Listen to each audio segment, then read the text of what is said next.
The first letter is here, and it actually has a whole title to it. I am brokenhearted. All right, dear sisters, I don't even know where to start from. I have been guarding my heart with my life in all my relationships so I won't be heartbroken. But the unexpected has eventually happened. December was a rough month for me because that's when this person I have been in an 11-month relationship with decided to throw our love all away to be with his ex-girlfriend. So all along, I was just a means to an end for him and nothing serious. Sisters, his ex came back saying she was 6 months pregnant for him, which was about 5 months into our relationship. My boyfriend happily dumped me to be with his ex, who is pregnant for him. I can never forgive Fred for what he's done to me. I was shattered, broken, I cried, I was hurt, and I also cried uncontrollably because we had beautiful plans together. We had talked about everything, the present, the past, and the future. Sisters, we had even started taking steps toward our future together. My heart is broken into tiny pieces. I don't even want to think about any relationships. I'm beginning to hate men because of the anger I feel towards my ex. Why am I so unlucky with men? Will I ever be able to love again? Sisters, please help me. I'm slowly losing my mind.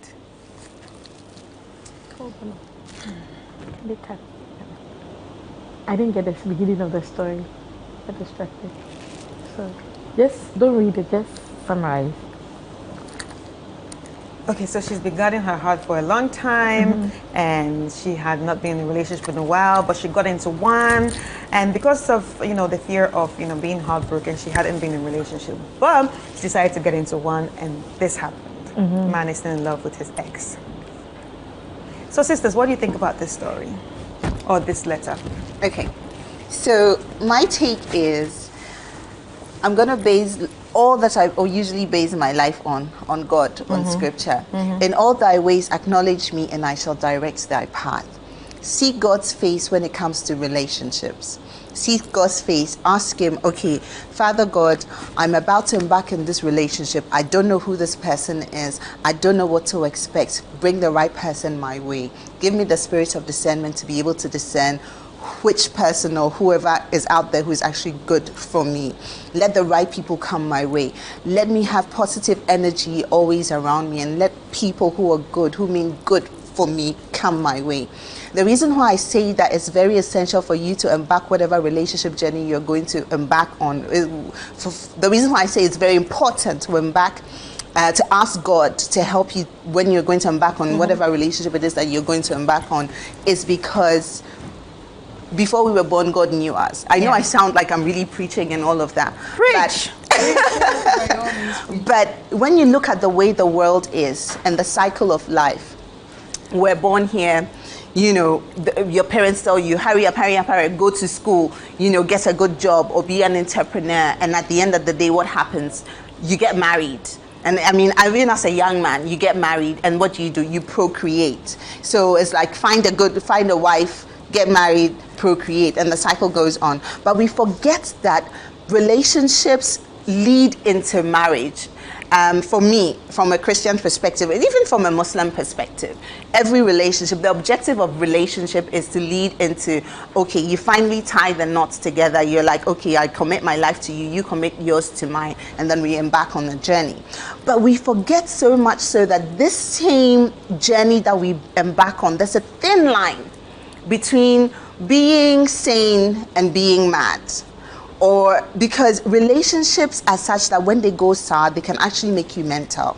They can actually ruin your entire destiny. Even though people don't look at it, I have aunties and uncles who have made terrible decisions when it comes to marriages, and you have aunties who are in terrible marriages. They don't tell their partners the problem, but they talk. every little thing, because they've had some kind of heartbreak through their entire journey, they sound very bitter, and they sound mental. Marriage can make or mar your entire destiny. So it's very important to make the right decision from scratch, and to ask God to help you to make the right decision. So, sweethearts, all I can say is I'm an absolute living testimony of asking God before I embarked on a relationship, and it's been good so far. So don't lose yourself. Don't think that there's something wrong with you. Don't think that it just may happen that you're just meeting the wrong people. The wrong people keep coming your way. But what can you do that's different? That's why I say you've been doing it your way this whole time. How about, sit back, pray on it, reflect, ask God to actually take control, and it will surprise you to know God will bring you the right person. It's been done time and time and time again, where God will actually bring you the right person. So don't give up. That's all I can say for now. Right. Don't give up. Pray on it, and something will happen. All right, Sisho. Olivia has said some very good points. It is important to start everything with God, but the same Bible also speaks about how we should guard our hearts with all diligence, for out of it flows the issues of life. So if you are guarding your heart, and it's like you are guarding your house, right? If somebody is coming in, you need to check. Do you know the person? It's the same thing we should all do to our hearts, but we don't necessarily do it a lot of times. You should check someone. You should have a certain criteria of a man you are looking for. Whatever it is different. It varies for different people. Because aside from being discerning and praying to God to help you and all that, you yourself need to have a certain checklist that you are working with. And these checklists, a lot of people, especially worldly people, for lack of a better way to describe it, have all sorts of things on their list, like you should be rich, you should be... But whatever it is, every human being has a checklist. You should have that checklist. And the idea of rushing into relationship or fully trusting someone, 5 months, I feel, is too short to completely throw all your eggs into that basket and think, this is my world, 5 months. So I think maybe she might have, after guarding her heart, jumped out of that. It's like when somebody knocks your door, you've been guarding the house, maybe there are dogs and everything, you quickly open the door and you rush out and you're jumping. Anything can happen to you. So we should treat it like how you are guarding a house with gold and all that in it, because that's what you are to God. Now, secondly, let's also not forget the fact that we are all not running on the same time frame. There is nobody or nothing that says you should be married at 30 and that you are late, or you should have a job and a business running, fully functioning at 40. Therefore, if you don't have yours at 40, it means you are late in life. Everybody has their own personal time and destiny and trajectory of life they are following. Some people, everything will happen for them. The first man they met in secondary school is the guy they would marry, is the guy they will live with for the rest of their lives until one of them dies. Yes. For some people too, they will kiss 1,000,001 frogs before they finally find that Prince Charming. Yeah. But it doesn't mean you should give up hope completely. And you would be amazed. There are people who aren't even meant to marry at all. That's true.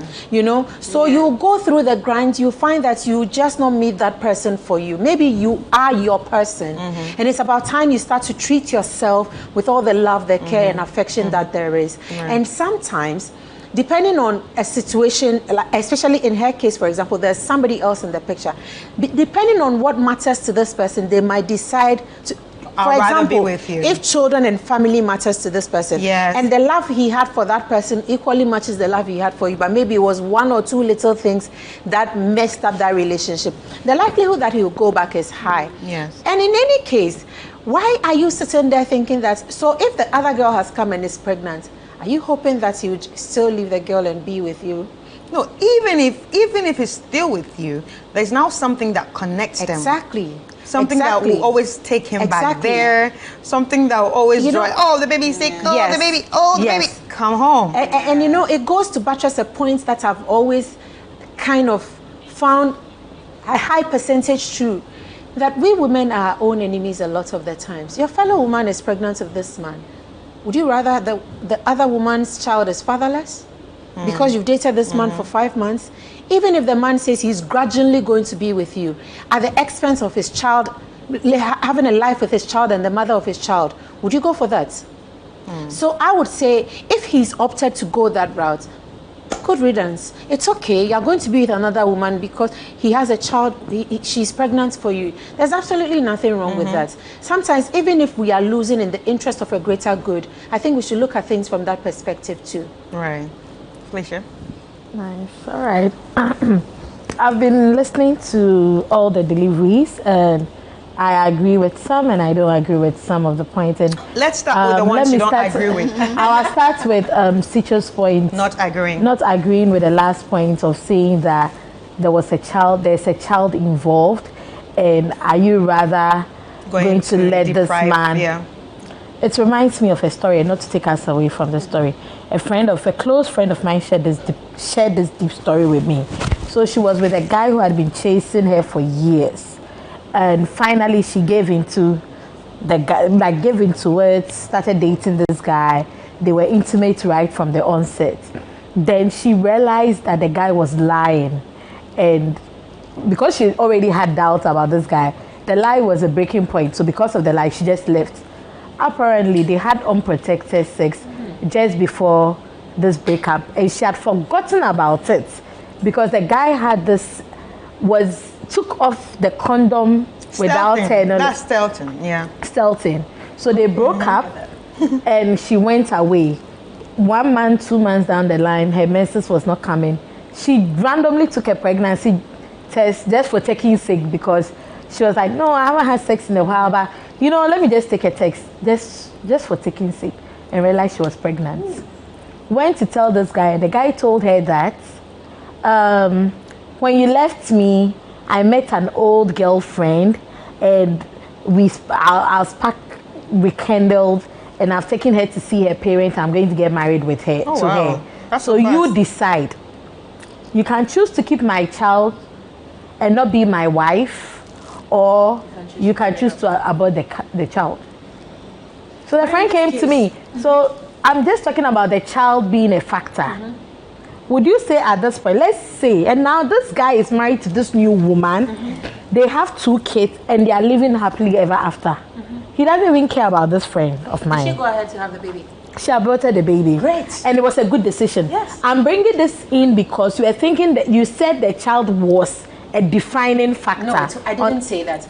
The man decided to leave you and go and be with that person, claiming or giving you the reason that this other person is pregnant with his child. Okay. He decided on his own already that he's leaving to go and be with this person. Men can give you 1,000,001 reasons, but the point that he has, the fact that he has decided, you should just let it go. Just let it go. No, the point I was trying to make was, I think you mentioned that.